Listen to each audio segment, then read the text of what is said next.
I have made this robot and tank attached to its solar panel which will work on solar energy.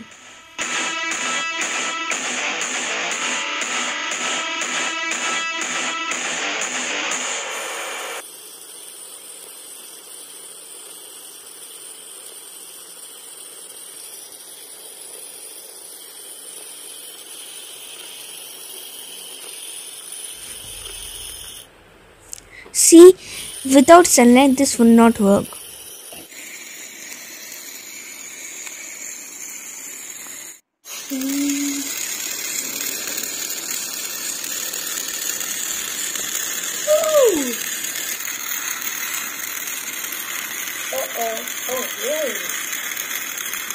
This was my science experiment on solar energy. Hope you guys like it. Bye. See you next time.